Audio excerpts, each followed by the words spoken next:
Hello everybody, it's Kyra from BodyCandy. Welcome to another episode of The Tea. So today we'll be speaking about one of the most important topics in the piercing world ever, and that is why are piercing guns a big no. But before we get into this very important topic, remember to like, comment and subscribe to BodyCandy. Make sure you see every single one of these videos, and let's go. One of the first things you hear when you start getting pierced is to avoid piercing guns at all costs. But why?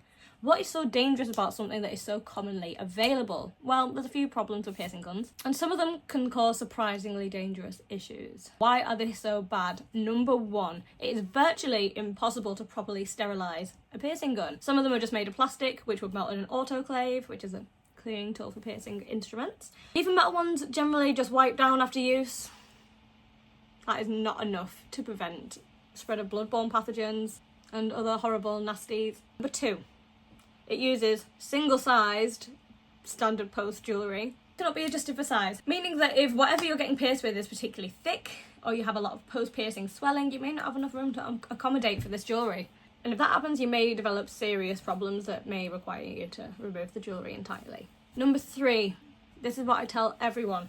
The jewellery used with the piercing gun has a blunt post. A needle has a sharp point that slides right through the skin and cartilage, whereas a piercing gun uses blunt force trauma on your body. So this can actually cause your cartilage to shatter. The mall-centric chains are now offering a variety of piercings, not just ears anymore. So shattered ear cartilage is bad enough without considering shattered nose cartilage, for example. Who would want that?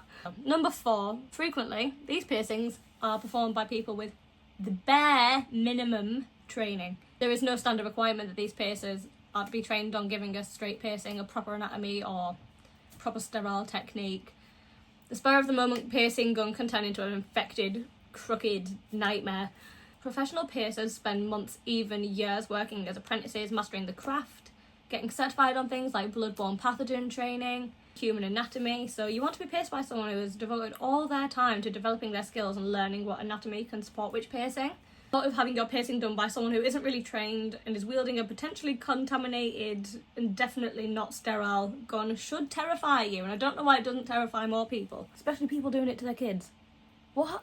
So number four ties into number five. If you develop issues with your piercing after a non-professional piercing, you are unlikely to find much help from your piercer. A quick anecdote, I've been in one of those chains who shall not be named, and they have only offered salt water to this child who had a very infected piercing. It's a no-go, just do not go to them. Just a reminder, you should only be using sterile saline solution on your fresh piercings. Going to a professional APP certified piercer means that if you, for some reason, have a problem arise, you have a trained professional that can help you with your problems. It also means that you're most likely going to receive a straight, fully performed piercing that suits your anatomy.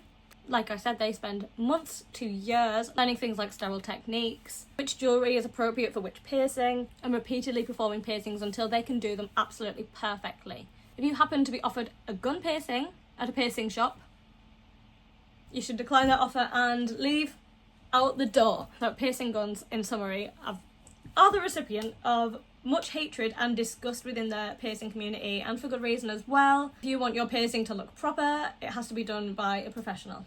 And that means getting pierced by a needle. I saw someone on Marketplace trying to sell a piercing gun once, and I went straight to the comments and told her why not to, and she wasn't interested. So that is an issue for her and other people that are not educated on piercing guns. So please be safe, say no to the piercing gun, and happy piercing with a proper piercer. Thank you. Remember to like, comment, and subscribe to BodyCandy if you enjoyed this video, and I will see you on the next one. Goodbye!